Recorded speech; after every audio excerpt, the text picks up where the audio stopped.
Hello, everyone, and welcome. Go ahead and sign in. Mention where you're coming to and how you're joining us. We look forward to joining you today and having everyone here to discuss any questions you have. You're welcome to enter those as we go along. And again, tell us where you are, where you're coming from, and any work in progress that you have up there.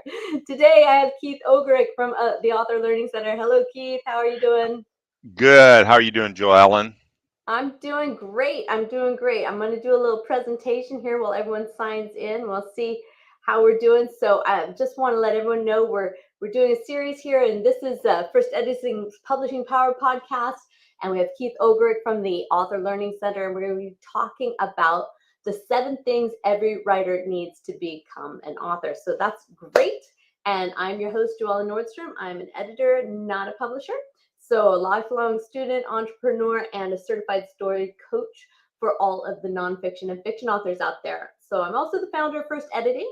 So if you have any questions regarding the editing process, we'll be talking about that today along with the publishing that we're doing here. So we want to help people like you figure out how to self-edit and then competently work with a professional editor before you go into the publishing, which is what we're talking about with Keith today. So I'm publishing and we're doing the success on here. So remember to subscribe to our YouTube channel as you're checking in, and to our community of authors that we have growing there. It's quite fun. And if you want answers for your manuscript, you can pop over to firstediting.com and we'll get you a free editing sample and a critique to let you know where you are in that process. So my purpose is always to show you who you are, where you are, your strengths, your weaknesses, and help you grow here. And that's why we have Keith today. So Keith, you're an industry thought leader, and he has helped drive a number of significant innovations in the self-publishing industry. And he is featured in the book Innovation: How Innovators Think, Act, and Change Our World. Keith has helped launch and operate supported self-publishing imprints for traditional publishers, and FuseFrame, which identifies and options self-published books for development in Hollywood. So Keith has authored 3 books and is working on a 4th. He's written a number of helpful white papers, which we do have available today, including the popular 4 Paths to Publishing and 3 Phases of an Effective Book Marketing Campaign. You're going to find him giving speeches all over, from LA, Los Angeles Writers Conference, California Creative Writers Conference, Singapore, Havana Book Fair, and so many more out in Florida and beyond. I think he just likes to travel. So he's a regular webinar presenter for the Author Learning Center, and today's topic is 7 things every writer needs to become an author. So welcome again, Keith. I'm Thank you. excited. We have a great time talking, and we have a lot of questions. Oh, now we're flooding in. All these people are coming in here. Alberta, Canada, Florida, Southern California, Illinois, upstate New York, Vermont, Kentucky, Southern California, London. Good job. It's a little late there. New York, Colorado, Poland, New York. I thought it was going to be Poland. It's Poland, New York. So fun. A lot of Californians out there today. Denver, Florida, Tennessee, Tucson, Washington State, Mississippi Delta. Oh my goodness, it's flooding in. Kent in the UK. Huntsville, Alabama, aka Rocket City. Okay. That's great. Los Angeles, yeah. Maryland, LA, Birmingham, DFW, Dallas Fort Worth, Ontario, Canada, Brazil. Nice. Now we're getting a little out there. Belgium, Littleton, Colorado, LA, and so many more. Again, as you join us, feel free to say hello to everyone. I do want to mention we'll have a replay. We'll be sending it out if you have to leave, so no worries there. Keith, tell us what we need to know when we're becoming an author. So, this is one of my favorite conversations to have with authors and aspiring authors. Joellen, when we were getting ready to log on, I mentioned to you that I had the privilege a few years ago to give this as a keynote, this idea as a keynote at our in-person writers conference. And the audience responded well. But what was most interesting is that there were agents that came up to me afterwards and said, I wished I would have had this material to share with potential clients of mine. And so there are 7 things that someone needs to think about to go from being a writer to becoming an author. And the reason why these 7 are important is because there's a lot of research out there that says people have ideas for books. In fact, some of the research says there's 200 million people who have an idea for a book. And I always say that starting to write a book, really, really easy.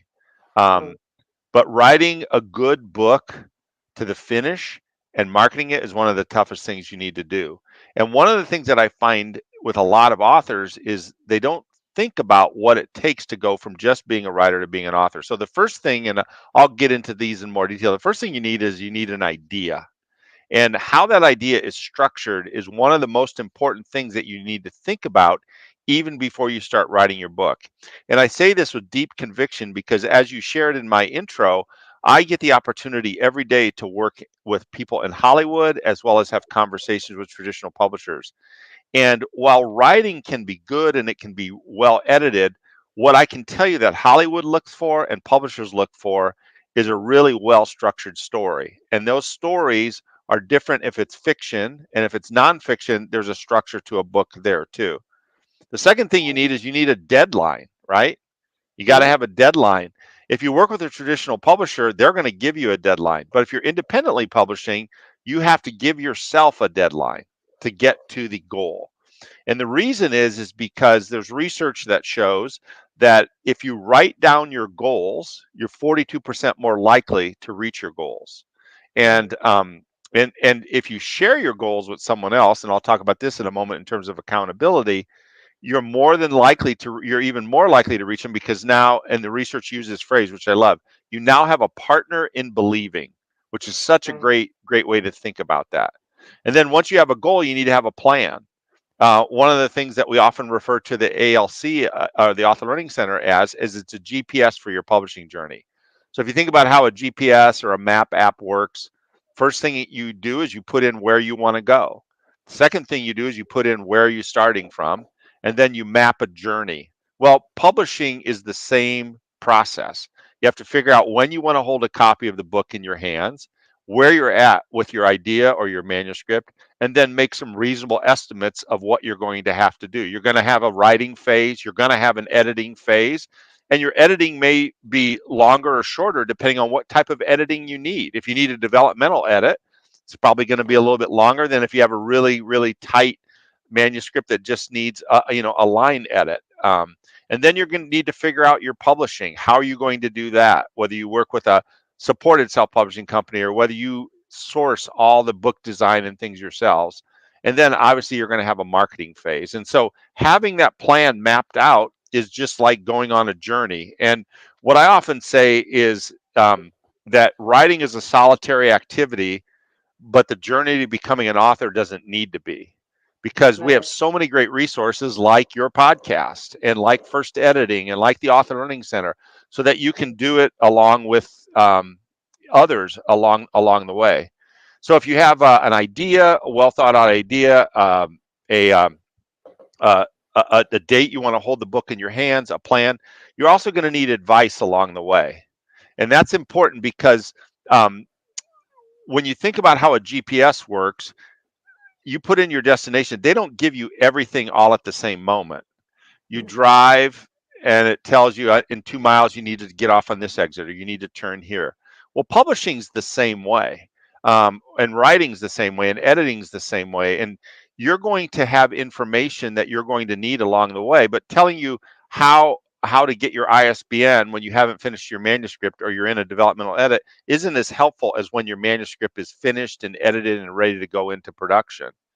Um, a few Right. years ago, I had an opportunity to speak at a writers conference, as you referenced. I love doing it. Love being at in-person writers conferences. The energy and the creativity. It's just really enthralling for me personally. And uh, if you've been to a writers conference, what you know is typically the only times people are together is at meal times, and otherwise they're in workshops or they're on a track. And so it was Saturday morning at this it was actually the Florida Writers Conference, which at the Mhm. time this is pre-COVID. So there might have been 600 people, really well run conference, really enjoyed my time there. And everyone was gathered for breakfast on Saturday morning. And the director of the conference comes up to me and she says, "Would you like to say something at breakfast about the Author Learning Center?" I said, "Sure, that'd be great." She goes, "Okay, you need to do it in 5 minutes and you only have 3 minutes." So it was like improv acting. So I was like, okay, what am I going to say? So I walk up to the podium and I said to the audience, I said, tell me what questions you're here to get answered at this conference. And people start raising their hand. I want to figure out how to work with an agent. I want to figure out how to do social media. And I said, you know what? Chances are you're going to get your questions answered. This is a really great conference, really great faculty. Now, let me ask you this. A month from now, where are you going to go to get answers Mm. for those questions? 2 months from now, when you have a question you didn't even know you're going to ask, where are you going to get answers from? And so oftentimes when people are in the midst of writing or one of the phases, they're not thinking about what's the next step they're going to need on the journey. And that's why I'm so pleased to be able to be with you today, Joellen, as I always am, just to be able to help people along the way in their journey. And then the last few things is you need persistence. You're going to come through points of doubt. You're going to come through, life is going to get in the way, right? People are going to get sick, kids, grandkids, weddings, all that stuff, and you just got to push through that. You may have to lay it aside for a while and pick it back up, but every person I've talked to it needs to be persistent. And then you're going to need that accountability, right? Which can be an editor, a publisher, or someone else. And then the last thing is you need encouragement. Put someone in your camp that will tell you the truth about what you're writing, but someone who won't just look at everything and say it's terrible, right? One of the things that I always appreciate about good editors is they will tear up your manuscript in a healthy way to make it better, but good editors will also point out the things that they think work well in the manuscript. And what I always tell authors is, focus on those. You didn't do everything wrong, because for most first-time authors, the first pass they see on an editor's notes, they think, why did I even write? But if they dig a little deeper, this book you had mentioned in my intro, I'm actually working on a book and I have a co-author and he's never written a book before. And so I forewarned him before he opened up the file Yeah. to look at the editor's notes. And I looked at him and I said, this is really good. And it was just, it had red marks everywhere, right? But what I emphasized was, look, this is what we want the editor to do.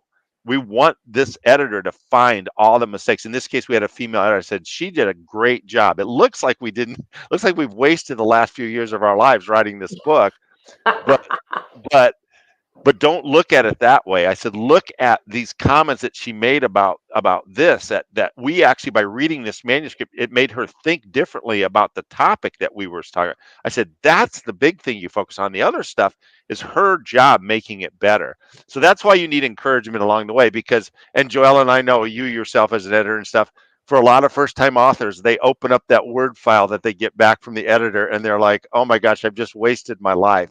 But good editors will both do the work that they need to do to make the manuscript better, but they'll also find the things that they can encourage you on. And so that's really important too. So I think you'd Yeah. agree with that, right? Oh yeah, we'd love to. I mean, our job is to make it bleed, and it's for people to understand that an edit will go through and you'll get it and we'll edit it before you take it into the agent or the publishing house.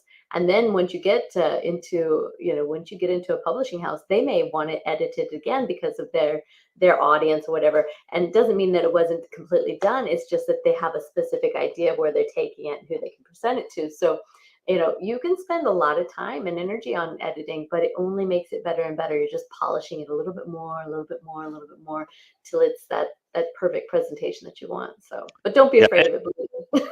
Right. And that's why you need encouragement along the way. It doesn't mean the idea is bad. I No. had the privilege last spring to moderate a panel for some Simon and Schuster editors, and they were phenomenal. They were just great information. And I asked them, I said, what's the most number of edits you've done on a book that you put out? And Okay. one of them said 10.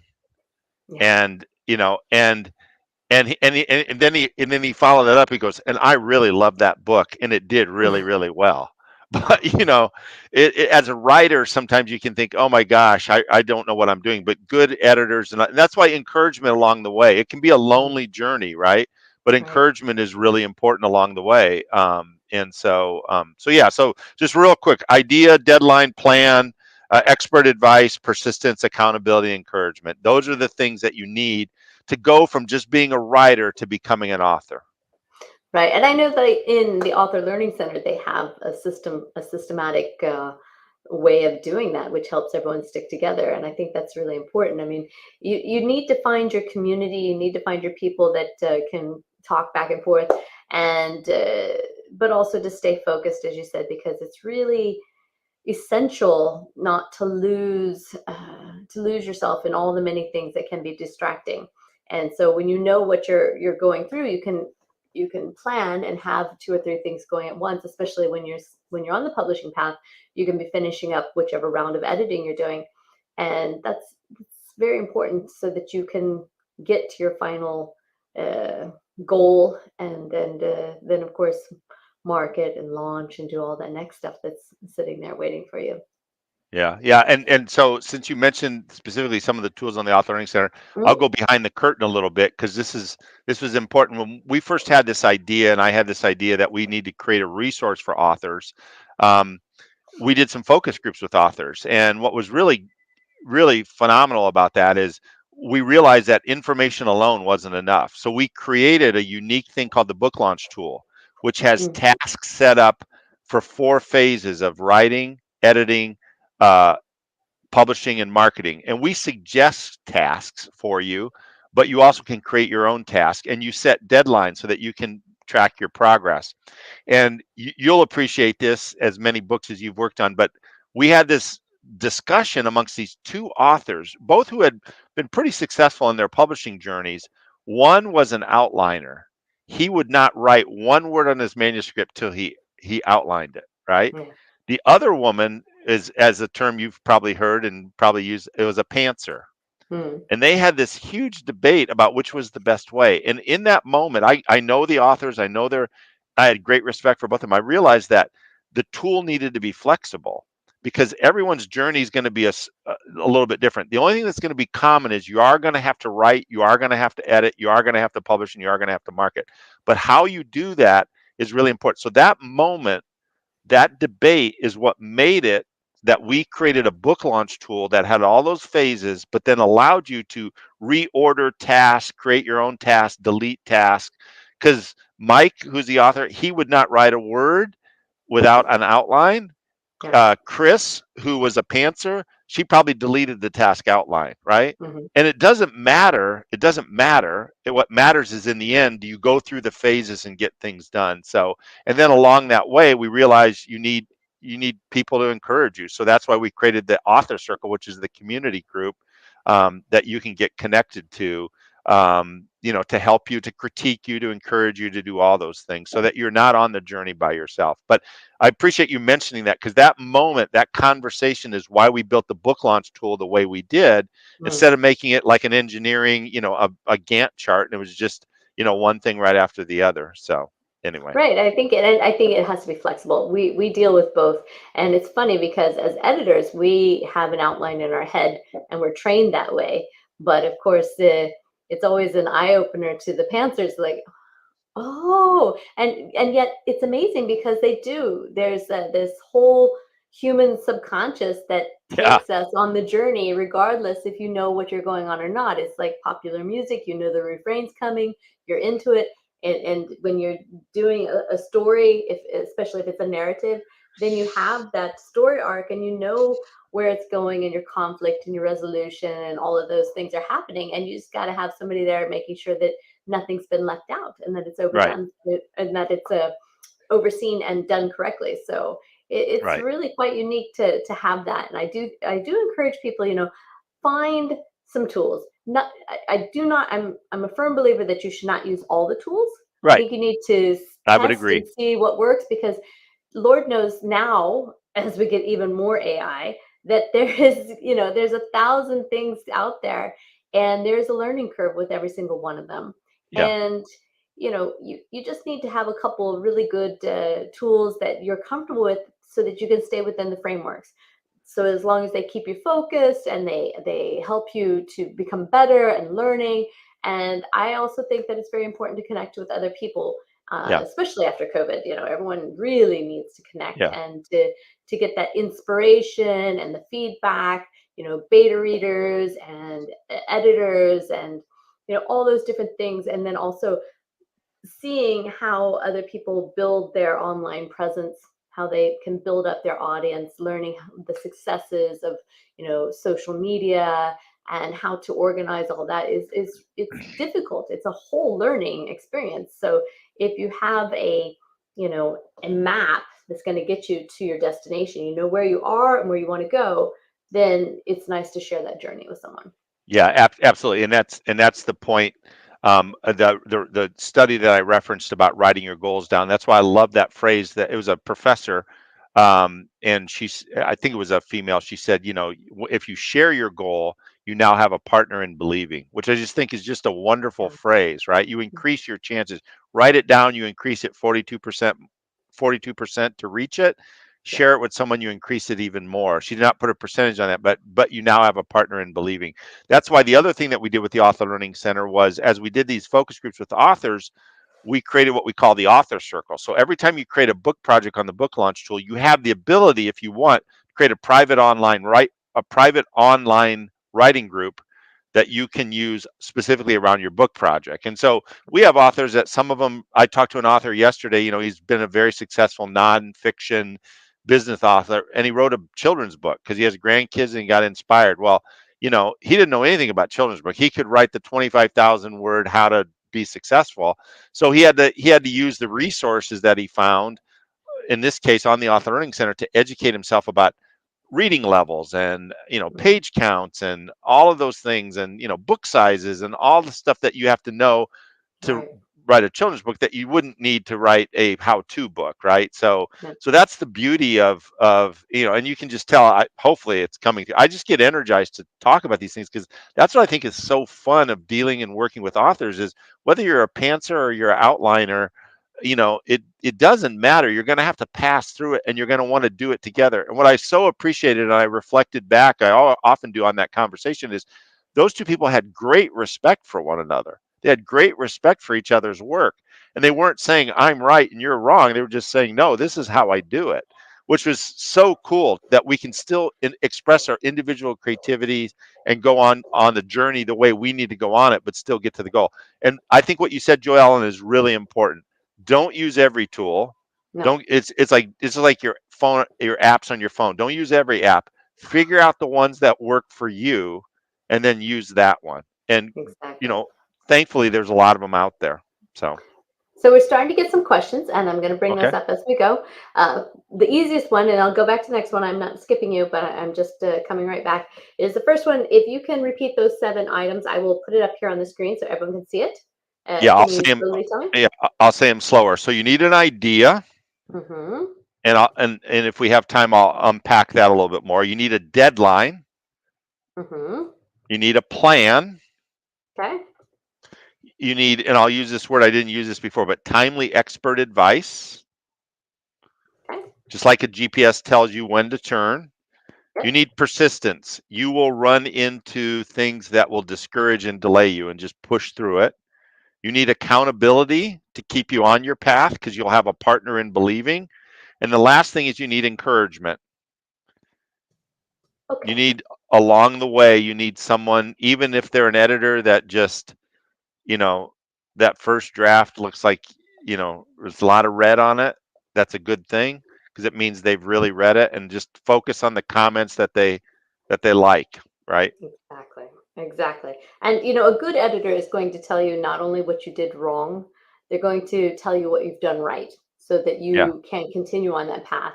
And with our editors, we really are insistent that not only do you tell them what needs to be changed, but show them and tell them how to make those changes or do it for them. Because there's so much information, and they really, after you've written a book, you feel like, yes. And then when you hit into this reality of now you're going to self-editing, followed by developmental and content and line and copy editing, and eventually going to formatting and proofreading. And then that's just to get up, to get it out there. It's a lot. So it's really ideal to share that information with somebody who's already been through the process and to follow along as it goes there. So let's see here. Idea, deadline, plan, advice. Okay, persistence. Somebody had already written this down. Good student there, Annie. All right. The question here we have is, does the Author Learning Center help with the proposal? Oh, and sorry, I need to go back up to Annie in just a second here. Does the Author Learning Center help with the proposal?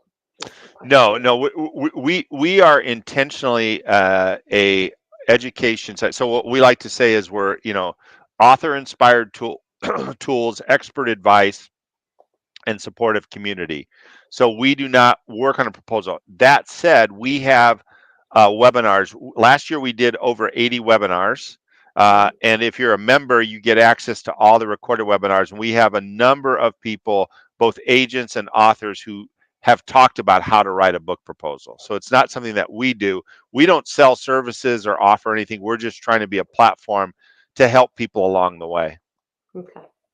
And now our next question is, will you provide a link to the book launch tool? Um, Actually, the easiest thing to do is just go to the website, Yeah. and in the I'll just give you a shortcut on the bottom, on in the footer on the home page. Actually, on all the page, there's a how-to page.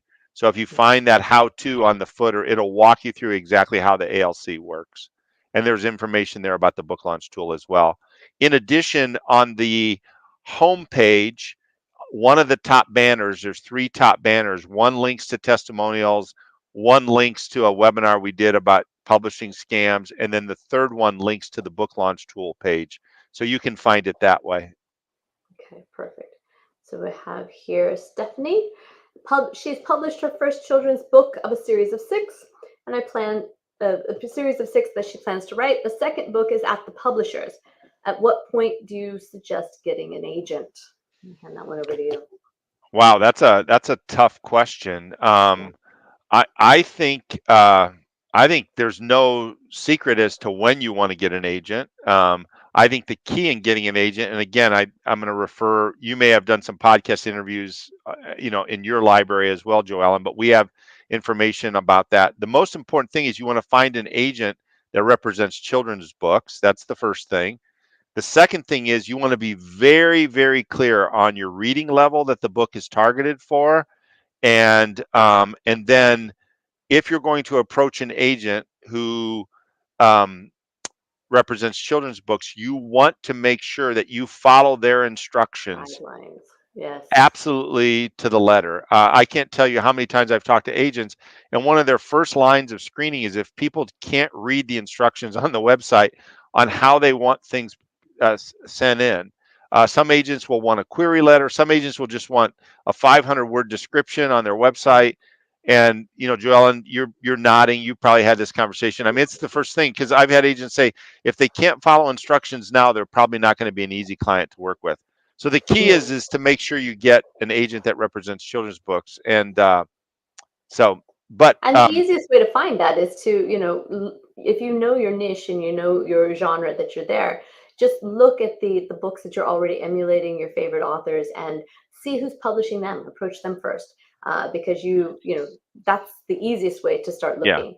Don't start scouring everybody and say, "Can you take my book? Can you take my book?" Because yeah, really, you want a specialist, not a generalist, and they need to know that you respect and admire what they're capable of doing when you have made the right connections. So it's very right, important that right, you acknowledge that and do your homework.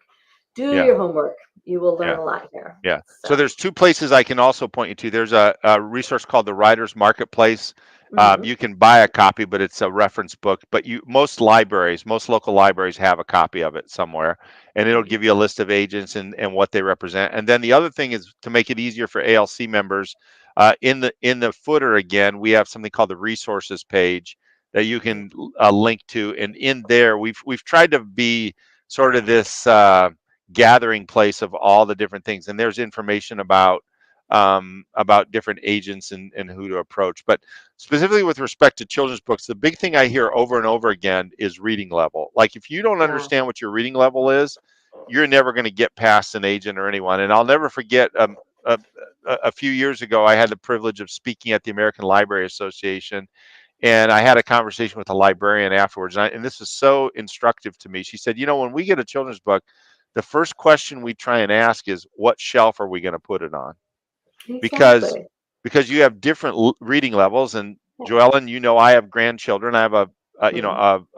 a 5-year-old grandchild, and she's reading at a different level than the 1-year-old grandchild or the 3-year-old grandchild, Of right? course.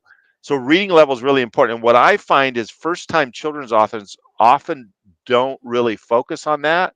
Yeah. And so they're not really thinking about what shelf would they put it on in the library. Right. And I will tell you, that'll almost always knock you out of the game with a publisher. Yeah, I mean, you need to know what you're talking about, and that's the good part about having the community, or and working with experts. You can always ask extra questions as you go Yep. along. We get a lot of questions as editors, and all of my editors, they've worked in different backgrounds, different publishing houses, different specialties and genres and whatever. So when they see that there's something a little unclear and they can sense why, it's really nice when you get that extra advice and information on the way because you're going to need it. So all right, we've Yep. got questions coming in here. One more. La, la, la, la. Okay, this is an interesting one. Could you get a publisher without an agent? An agent isn't something I can afford. So that's actually like more than it's two questions, but it's actually more Mhm. than question. So the answer is there are some publishers, they tend to be smaller publishers that will allow you for submissions without Yes. an agent, but you'll need to read the website. Agents, true agents, you don't pay for an agent until they sell your book. And they will take a percentage of your advance and then some subsequent royalties and all that. There are people out there right now. This is the webinar I did on Tuesday on the Author Learning Center, and again, it's on the homepage because it's so frustrating to me. There are people out there right now using the title literary agent, Yeah. and they are absolute scammers. They promise that they're going to sell your book to traditional publishers. Legitimate agents will acquire your book. They may work with you. They may ask for a different edit or something like that. And then they will work to sell the book to a publisher. And the traditional publisher typically will provide an advance. They'll make some money off of that. And then they'll also make money off of subsequent royalties. So you Right. don't have to pay for an agent up front. And if they tell you that's what they're going to do, then I can almost assure you they're a scammer. Yeah. I mean, it is, and the good agents, they know your worth, so they'll be very excited to take you on, and they will also be the one negotiating on your behalf, and they'll be Yes. negotiating with, it's not just to your benefit they're negotiating, it benefits themselves.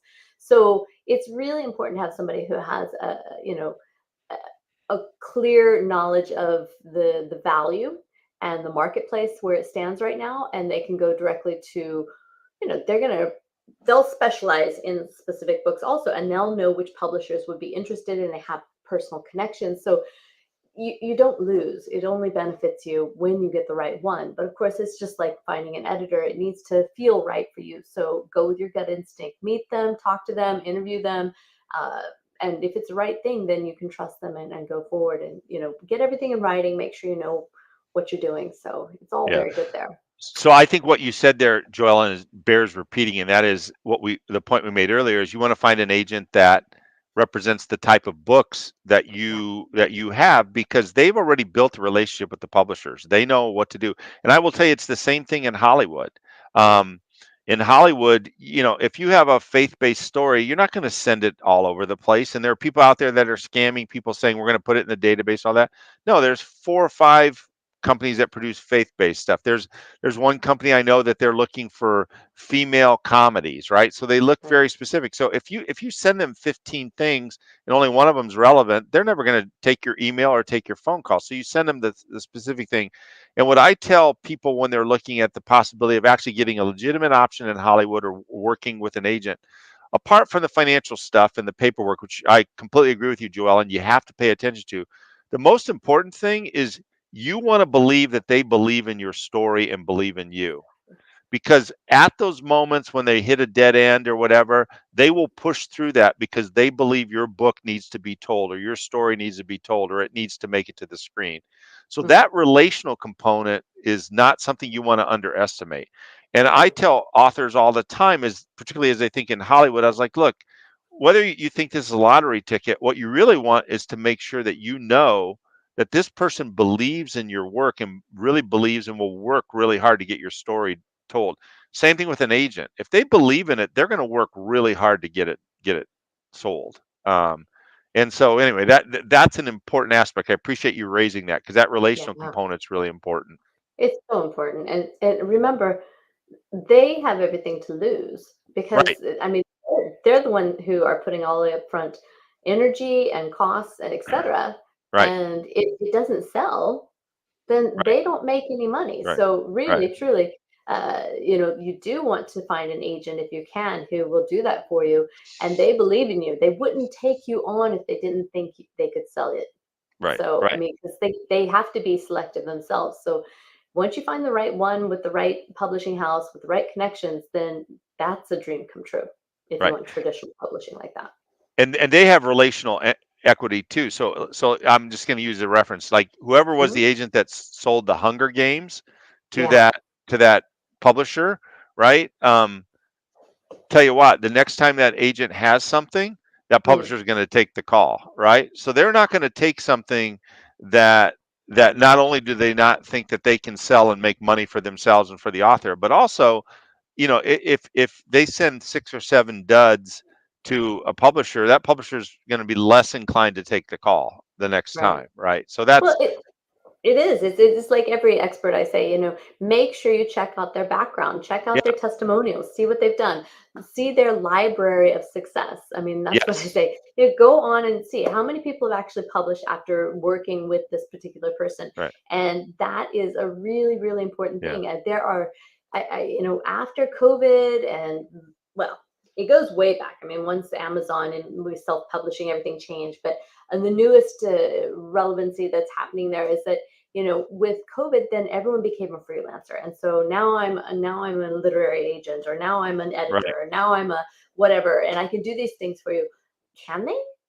yeah, Maybe they yeah, wrote a book, but that doesn't make them an editor.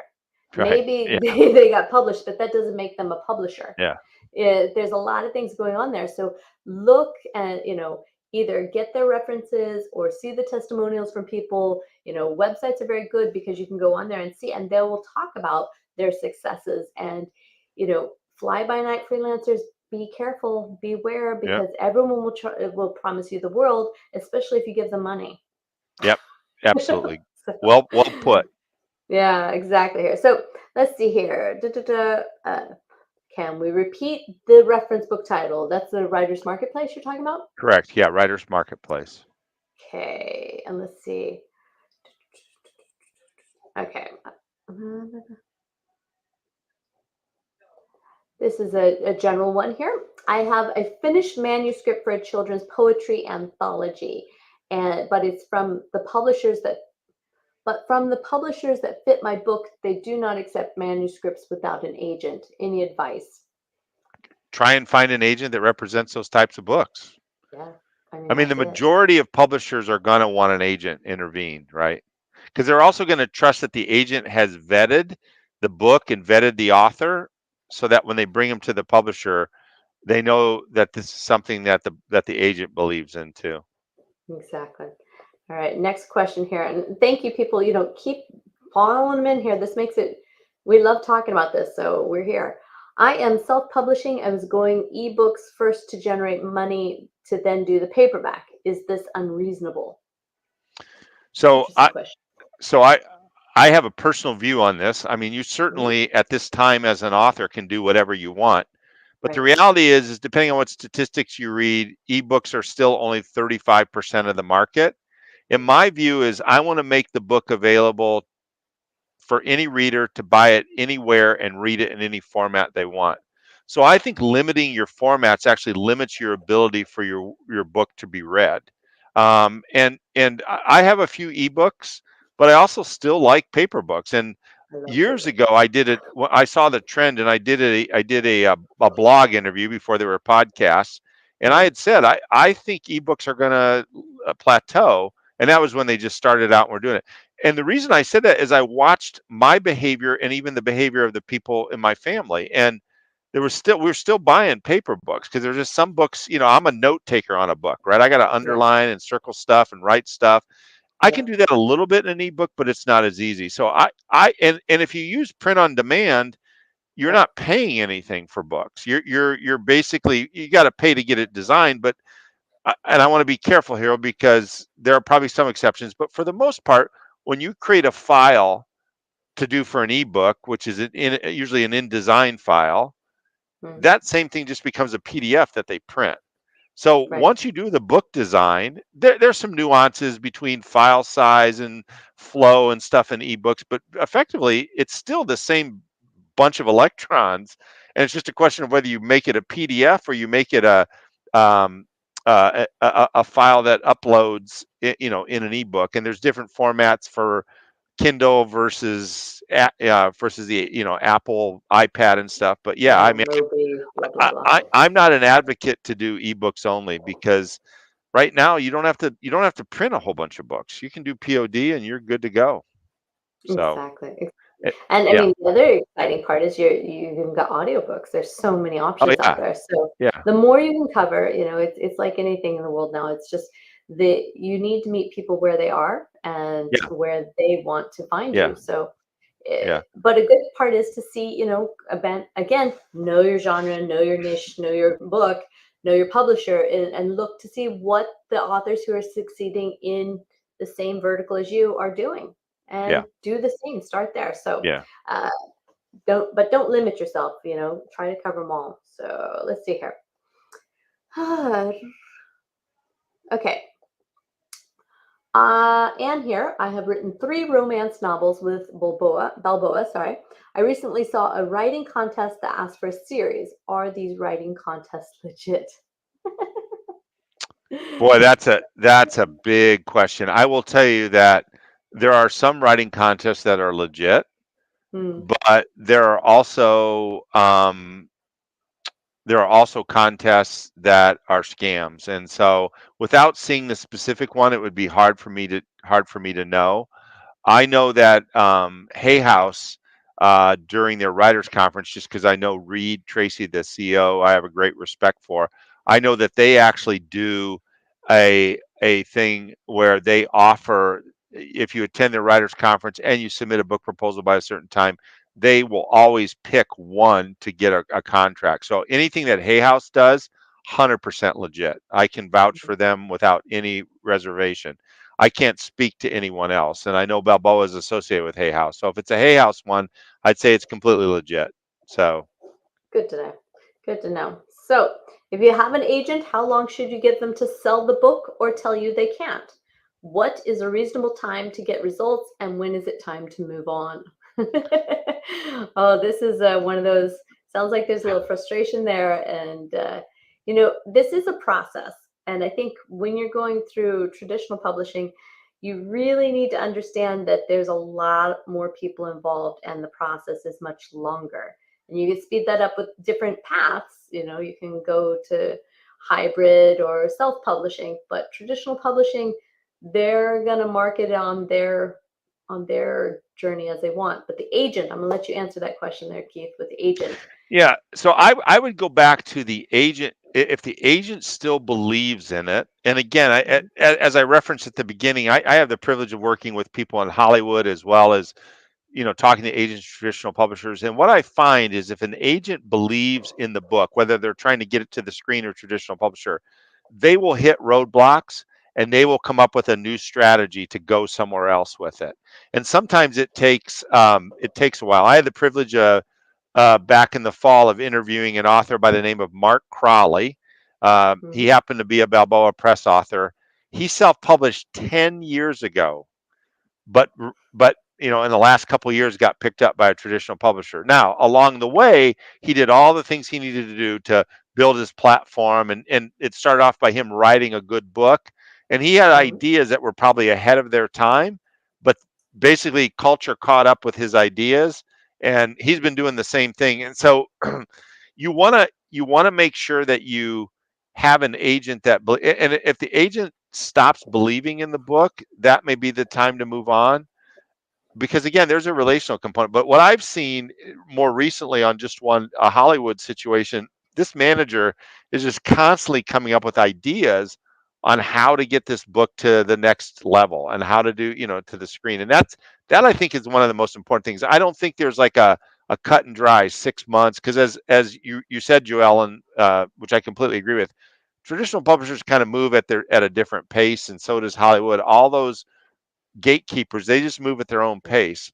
But a good agent will just say, okay, we didn't get anywhere there, so here's what I'm going to do next, or here's what we need to do next, or here's a and as long as they're still working it and you trust them and they believe in it, my inclination is to stay with them. It's Right. when you don't hear anything and you can just tell they've put it, on the slush pile and they're just moving on, then you Yeah. probably need to switch. Again, So, they're going to make their money off of you, and they're going to spend their time on what they think they can sell. So don't burn the bridge. If you know, try to be reasonable. But yeah. yeah, it is tough. It's not easy. Yep. Yep. So, all right. Here's a very good one. What is the first step in finding an agent? So I think I touched on this earlier. Look for legitimate. Don't it, Look for legitimate agencies. And one of the keys for what is a legitimate agency is they'll have submission instructions on their website. They won't sell you services. They won't use the term literary agent. They won't say that a traditional publisher has reached out. Traditional publishers aren't going to do that. They're only going to work through agents. There's a lot of scammy stuff out there. And Mm, then read the instructions on what they want you to submit, a query letter, a book proposal, and follow that to the T.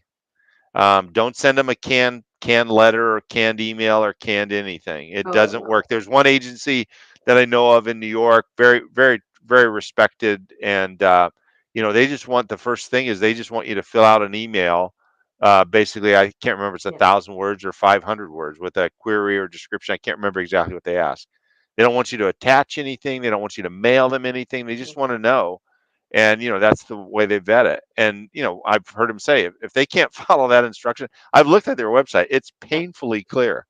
And they still have people mail them stuff and do all that. Well, that ends up, they're not going to work with you, because that tells you, like I said, they'll probably think if you can't follow that instruction, you're going to be difficult to work with along the way. So, Yeah, you're either yeah, being arrogant or yeah, ignorant. So yeah, it's really important to show that you're eager and that you're willing to do what they need to do, because when they have the offer for you, they want to make sure that you're yeah. gonna represent them well. Yeah, So, yeah. One other thing all right. I think, let me Mhm. just touch on this, is Sure. if you're getting inbound calls that says they're a literary agent and they want to do that, every literary agent that I've talked to has more to read than they can possibly handle. I don't know very many literary agents that are doing outbound calls. They might on a really, really, really successful self-published book, but it's very, very rare. And right now, there's a lot of scammy people out there using the title literary agent and saying, "Hey, we think we can get a traditional publisher." Every agent I've talked to said, we get more inquiries than we can possibly respond to, and some will even say we're stopped getting them. So the idea that they're out there wondering, twiddling their thumbs, wondering what they're going to do, just always makes me nervous. So, Yeah. It's quite crazy. We've got quite a few good questions here, so we're going to keep going just a few more minutes so we can get these. Um, Here is from David. Let's see here. In light of industry consolidation and the trend towards social media, please scope out the future of publishing for new authors. Can one write to a trend? Can one write to a trend? is the trend in what's happening in publishing? I'm not sure I understand the question, Joe Allen. Yeah, I think it's just basically industry consolidation, trend towards social media, meaning that social media dominates how your book is being, picked up or whatever. Please scope out the future of publishing for new authors. Can one write to a trend? So if they see something that's being picked up, I guess like after Twilight, and it was all about tween romance with vampires, and that was a big trend. Can they write to that? I think it you can always write to it, but I think you should write to what you know and what you're good at. You Yeah, shouldn't write yeah, to a yeah, trend. I mean, yeah, that's yeah, just trying to hit and miss. yeah. That's, I need to come up with a better illustration for this, because this is morbid. But I have people come to me all the time, say, I have 5 ideas for a book. What should I do first? And I always say, okay, this is terrible, but if you were given a diagnosis that you have a year to live, what's the one book you want to make sure you leave with this world? Yeah. And What are you so, passionate about? yeah, and one of the best illustrations, and I think I have this in the white paper, is you can write to a trend, but one of the best illustrations I've heard is the song "Yesterday" by the Beatles has been recorded over 3,000 times. It's the most recorded song in the history of Western Really? music. It's or pop music. It's, I think Frank Sinatra to the Chipmunks to Boys to Men have all done versions, and so you can write your version of that song, which would be Mm, considering a trend. But if you're trying to guess what the latest trend is, that no one saw Hunger Games coming, right? No one saw right. Harry Potter coming. Write the No. book that you want to leave. Write the book that you want to be part of your legacy, and write the book in the voice that you have. Don't try and imitate everyone else.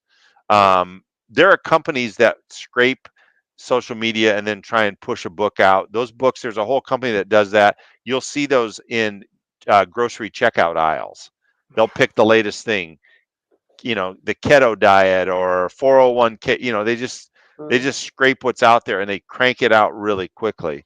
That's a tough business to be in. But if you're an author, write the book that you want to leave. Write the book that you want to impact people with, and write it in your voice.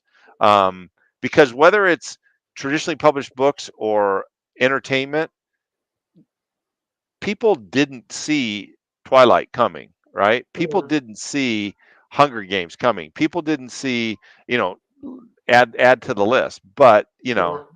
um, All of them. write the book that you want to write. So Right. Absolutely. Absolutely. Let's see here. That was an interesting one. Uh, Easy answer, I believe here. When I wrote years ago, it was important to get a copyright before you send it to publishers or agents. Is that still how it is done? yeah, so I always have to be careful here because I'm not a lawyer and I'm not giving legal advice. So I'm going to put that disclaimer on.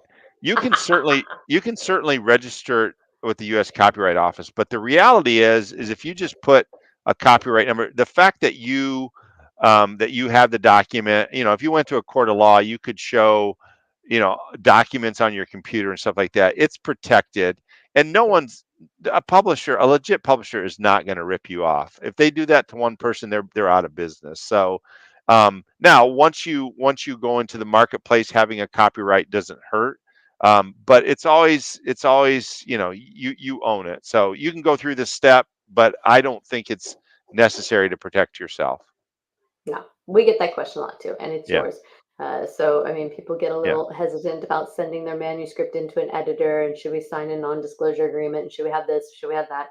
And yeah, of course, we try to make you happy, but in reality, we don't need to do that because it is your intellectual Right. property, Right. and you are the creator, and it remains yours. Yeah. We can twist it, change it, and do as Yeah. much as we want for the editing, Yeah. but ultimately, it's yours, and you're the one who is responsible for the Yeah. final Yeah. product. The book that I referenced that we're working on to get out right now, we did 20 drafts of the manuscript, before we sent it to an editor.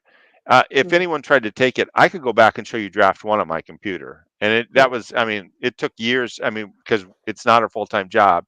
So, I mean, anyone wants to claim that, I'd be like, no, here's draft one from 2000, 18. So we had right. the idea long before you are saying it was yours. So, Exactly, yeah. exactly. All right, so we're running out of time here. We got a lot of questions tonight. All the authors I know, and I know some very successful ones, sell way more ebooks than paperbacks, but everyone offers both. Why limit your audience? I think that was a rhetorical question. Yep. That Yeah. was. I agree 100%. Right. We have Hay House as a question. You can Google that.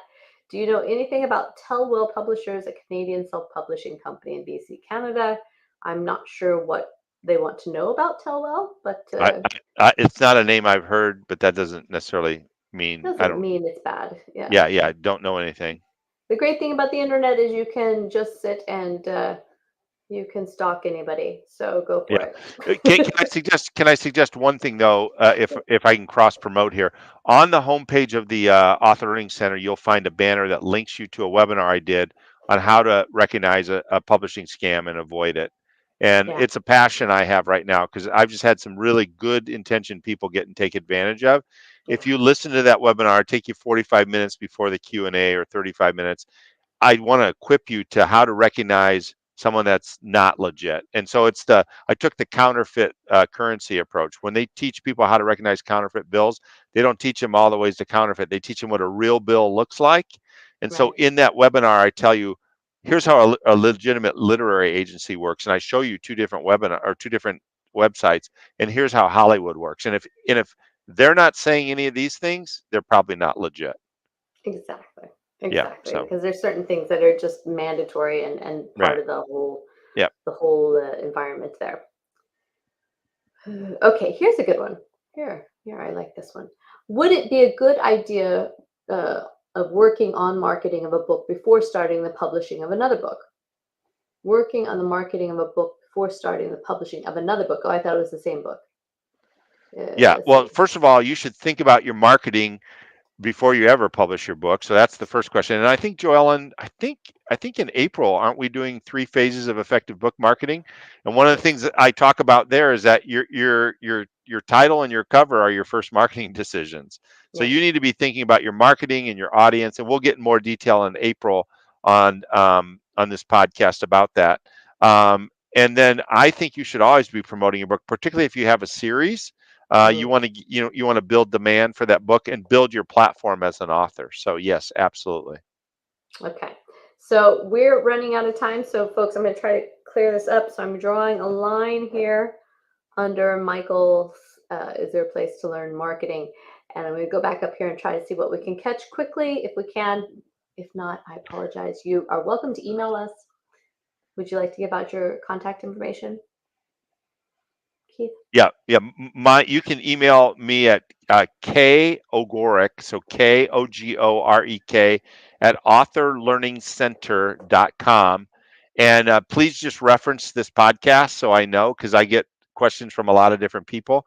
The other thing I really would emphasize is there is a white paper that covers these topics. If you haven't downloaded it, Joellen and her team are making it available. I'd really encourage you, because it goes into more detail, particularly about the idea and how to structure your idea if you have a fiction book versus a nonfiction, because that's kind of the framing of the house, which is so important. And it's something that I think a lot of first-time authors skip through, but it's super important, both for Yeah. traditional publishers and Hollywood. Okay. Here's a very general question. Query letters. Am I overthinking the content? What are they looking for? I'm going to sorry, you may Yep. have information stuff on the ALC. Go to the top, go to the search bar, put in query letters. You'll find all kinds of information. Could a second edition be a chance to change the publisher for a new one on the second edition Uh, of a book? yeah, I think you could. Hmm. You have to make sure that the first one is the ISBN changes and that it's out of print, or Mhm. it's out of the market, that Amazon takes it down. If not, there'll be confusion in the marketplace. Exactly. If a storybook is mostly dialogue, should it change to a screenplay? Interesting. I guess they're picking up in your Hollywood here. Yeah, the markets are very different. How you go to a screenplay, and screenplay is just a particular way to write. So I'd be careful. If you've never written a screenplay, it might be harder than writing a book. Yeah, exactly, exactly. It's a whole nother beast. Yeah. So, a last question, and I see more coming in, but we're running out of time. So, is there a place to learn marketing? So I'm gonna. This will sound like we've set this up, Joellen, like you fed the question. First of all, I'm going to encourage you to rejoin us in April. I don't know the exact date, but we're going to be here on this podcast talking about the 3 phases of effective book marketing. Yes. You will learn stuff there, and then the second thing in between now and then, go to the Author Learning Center. We have a lot of information on there about general marketing plans, but also very specific about social media and things. I think we're up to almost 300 recorded webinars, and I'm Wow. sure there's a few topics we haven't covered, but not many. But I'd love for you guys to rejoin us in April when Mhm. Joelle and I will talk about book marketing, because it's a big topic and an important one. Absolutely. Everyone who came today, we thank you so much for being here. It really makes our life enjoyable, and we enjoy talking about all this. And we love being a source of information and inspiration for you. And I hope that we've provided that today. If you have any questions, please reach out to Keith. Ogorek at authorlearningcenter.com. I've included that link in the comments there. And of course, if you are curious about are you done or ready to go ahead and seek an agent, you should check out the editing. You're welcome to send a sample of your manuscript in, and we will give you a free sample from our editors and give you professional advice on what level of editing you need and how that works, the price and the timelines and things like that. So again, make sure you're prepared. You get one shot when you're going out there to market and find your agents and your publishers. There are millions of people not only planning a book, but there's millions of people sitting at their computer right now typing. So be careful and be professional every step of the way. Follow the guidelines.